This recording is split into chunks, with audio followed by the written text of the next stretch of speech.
કર્યું કે કેટલી બધી ભગવાનનું નામ લઈ તપશ્ચર્યા કરી અને બ્રહ્માજી આવ્યા. તો બ્રહ્માજી પાસે એને વરદાન માંગ્યું. બ્રહ્માજી કે માગ તારે શું જોઈએ? તો કે જો કોઈ મને જીવ જંતુ ન મારી શકે, કોઈ પ્રાણી મારી ન શકે, કોઈ માણસ મારી ન શકે, હું રાતે ન મરું, હું દિવસે ન મરું, પછી હું શસ્ત્રથી ન મરું, કોઈ આવી રીતે એને એની પાસેથી વરદાન માંગ્યું. પછી એને એમ થયું કે હું જ ભગવાન છું. શું થયું? તો હું જ ભગવાન છું.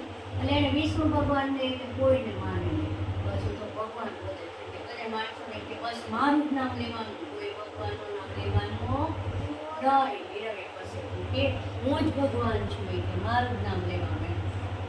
પછી એને એક દીકરો હતો, એનું નામ પ્રહલાદ હતું.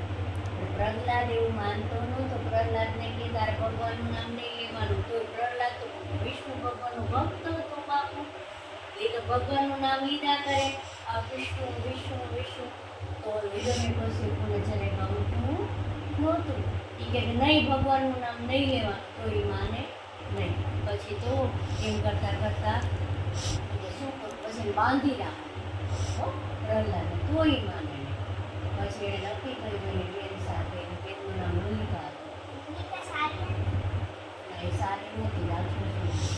એની બેનને કીધું કે બેન, આપણે છે ને હવે આને આ ભગવાનનું નામ લે જ ને તો આપણે એની પાસેથી છોડાવવું છે ભગવાનનું નામ, ને મારું જ નામ લે એવું કંઈ કરવું પડશે.